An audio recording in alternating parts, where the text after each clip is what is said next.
नमस्कार, मैं अर्चना आपका स्वागत करती हूँ हंगामा टाइम्स में। आज हमारे बीच में खास बातचीत में है सलोनी केसरवानी जी, जो एक सामाजिक कार्यकर्ता हैं, बीन वन फाउंडेशन की अध्यक्ष हैं और कांग्रेस की कार्यकर्ता हैं।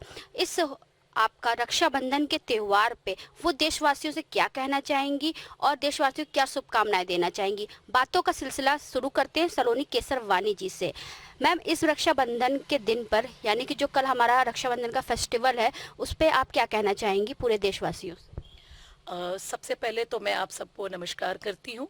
और मैं कल जो रक्षाबंधन का इतना बड़ा त्योहार, जो कि भारत में नहीं पूरे विश्व में बहुत ही प्यार से, सौहार्द से और बहुत ही एक एंथुसियाज्म के साथ मनाया जाता है, जिसके लिए मुझे लगता है कि पूरे दुनिया भर में जितने भी भाई बहन हैं वो बहुत लंबे समय से इंतजार करते हैं कि कब ये इतना खूबसूरत पावन त्योहार आएगा और कब वो अपनी बहनों से मिलेंगे, या बहनें इंतज़ार करती हैं कि कब वो अपने भाई के पास जाएंगी, या नहीं जा पा रही हैं तो कैसे उनको रक्षाबंधन के अवसर पर राखी भेजेंगी, मिठाइयाँ भेजेंगी। ये एक ऐसा त्योहार है जिसकी जिसकी इंतज़ार में हर भाई बहन पूरे साल बेकरार रहते हैं। मैं तमाम देशवासियों को इस पावन पर्व की बहुत सारी शुभकामनाएं देना चाहूँगी। मैं दुआ करूँगी कि आप भाई बहन का प्यार सदा यूं ही बना रहे और आप लाखों करोड़ों वर्ष तक इस त्योहार को बहुत ही प्यार से, धूमधाम से और बहुत ही हर्षोल्लास के साथ मनाएं। यही मेरी दुआ है और यही मेरी इच्छा है कि हर भाई बहन का चेहरा सदा यही मुस्कुराता रहे और उनका प्यार, उनका विश्वास, उनकी मोहब्बत सदा इसी तरीके से बनी रहे।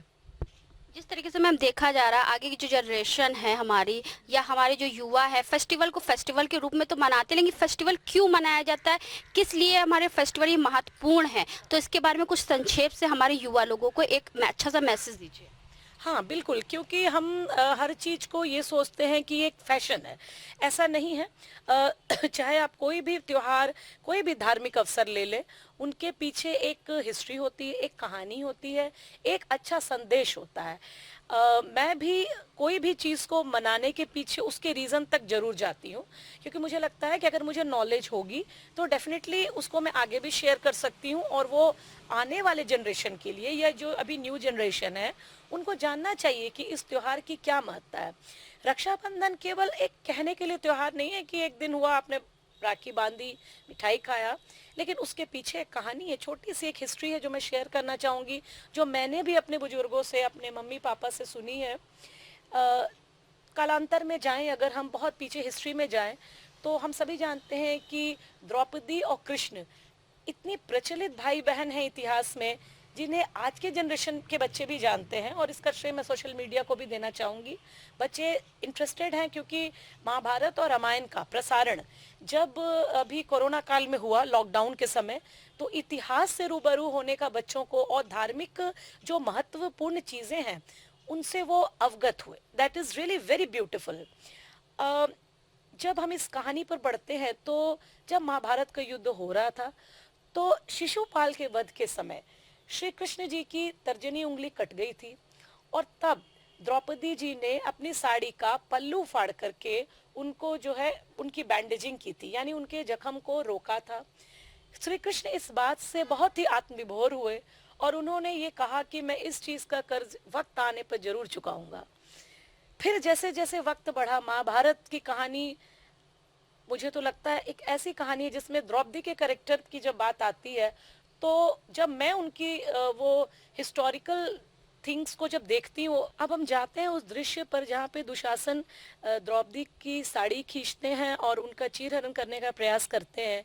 उस वक्त श्री कृष्ण जो है द्रौपदी की रक्षा करते हैं, उनकी साड़ी बढ़ती ही जाती है, बढ़ती ही जाती है, और ये बात तब चरितार्थ होती कि कैसे एक भाई ने अपनी बहन की रक्षा की। उस वक्त से और उस घटना से जब हम आज तक को जोड़ें, उस समय से ही रक्षाबंधन का त्योहार उस कहानी को मे बी एक आधार मान लीजिए, लेकिन कई कहानियां हैं, उसमें से ये एक कहानी है कि जिस तरह से श्री कृष्ण ने द्रौपदी की रक्षा करी थी, उनके आत्म सम्मान मान सम्मान की रक्षा करी थी, उसी तरीके से हर भाई को, चाहे वो अपनी बहन हो, मुँह बोली बहन हो, रास्ते में जाने वाली कोई भी स्त्री हो, महिला हो, किसी भी रूप में अगर उनके सम्मान पर एक भी आंच आए तो अवश्य उनकी रक्षा करनी चाहिए, उनके मान सम्मान की, उनके सतीत्व की। यही इस कहानी से प्रेरित होकर के ये त्यौहार मनाया जाता है, और ये बहुत ही खूबसूरत इतिहास है जिनसे आज के जनरेशन को जरूर ही रूबरू होना चाहिए। They must know this, and ये नॉलेज जरूर आज के बच्चों को, मुझे मानना है जनरेशन को एक बात पता होनी चाहिए।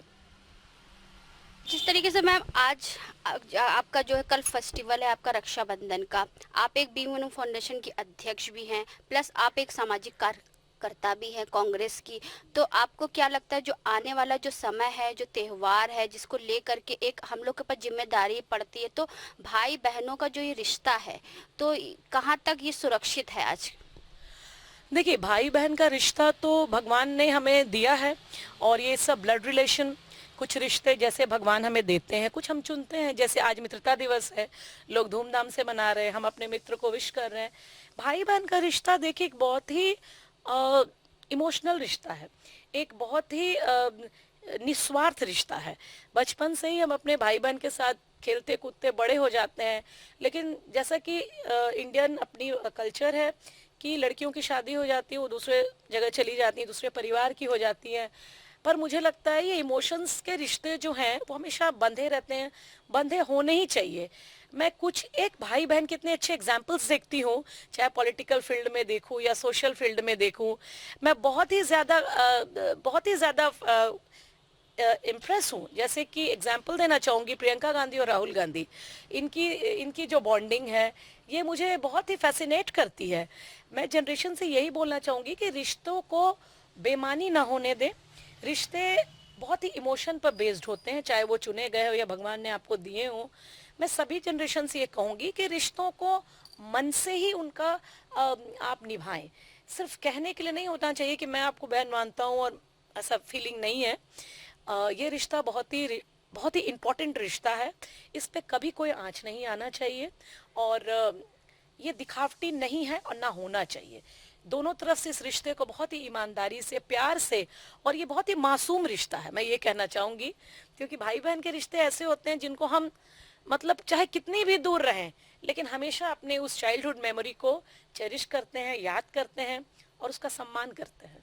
तो मैम इस खास बातचीत को और खास बनाते हुए ये जो फेस्टिवल आ रहा है हमारा रक्षाबंधन का, तो हमारे जो देश के बहनें हैं, देश के भाई हैं, और जो हमारे बॉर्डर पे जो हमारे जवान तैनात हैं, उनके लिए एक अच्छा सा मैसेज क्या देना चाहेंगे? बिल्कुल, मैं तो ये मानती हूँ कि हम सब घरों में बैठे त्योहार मनाते हैं, अपने स्वास्थ्य की रक्षा करने के लिए घरों में रह रहे हैं, जैसा कि सरकार से अपील है, और ऑब्वियसली सब लोग हेल्थ अवेयरनेस है। लेकिन सोचिए उन पुलिस कर्मियों का, उन सैनिक भाइयों का, कितने सैनिक भाई अब इंडिया चाइना वॉर में शहीद हो गए। दुख लगता है, कितने कानपुर की आप हत्याकांड ले लीजिए, पुलिसकर्मी मारे गए। ये सब घटना बहुत दिल को दहलाने वाली घटना है। आप सोचिए जिनके घर के अभी लाल शहीद हुए हैं, चाहे वो कानपुर के पुलिसकर्मी थे या चीन पे मारे गए शहीद थे, उनके घरों के मातम को अगर हम आप सोचें तो हमारे रूह कांप उठती है, हम सोच के भी घबरा जाते हैं। मैं हर एक उस शहीद को श्रद्धांजलि देना चाहूंगी, मैं उनको मन से राखी बांधूंगी। मैं चाहूंगी उनके घर का चिराग दोबारा किसी न किसी रूप में उनके घर में जन्म ले। मैं अपील करूंगी अपनी बहनों से कि आप अपने जो जन्म के भाई हैं उनके साथ साथ जो कर्म के भाई हैं, जो बॉर्डर पर हैं, समाज में आपकी रक्षा करें, डॉक्टर जो आपके लिए दिन रात लगे हुए हैं। मुझे मौका मिला और मुझे अवसर मिला तो मैं चाहूंगी कि रक्षाबंधन पर मैं उनको रक्षा सूत्र भी बांधूं, क्योंकि वो हमारे भाई हैं, हमारे रक्षक हैं। और ऑब्वियसली मैं उन सबको नमन करती हूँ, मैं उनके सामने नतमस्तक हूँ, मैं उनका कोटि कोटि धन्यवाद करना चाहती हूँ कि हम सब घर में सुख से बैठे हैं, जबकि वो हमारे भाई हमारी रक्षा में लगे हैं। उन सब भाइयों को मैं रक्षाबंधन की बहुत सारी शुभकामनाएं देना चाहती हूँ। मैं चाहती हूँ उनकी बहनें, जो उनकी जन्म की बहनें हों, वो तो उनको राखी बांधेंगी, कुछ नहीं बांध पाई, लेकिन जहाँ भी आपके भाई हैं, चाहे वो जीवित हैं या नहीं रहे किसी युद्ध में, उन सब की भगवान उनकी आत्मा की रक्षा करे, उनको हमेशा खुश रखें और कभी उन पर ऐसी आपदा ना आ पाए।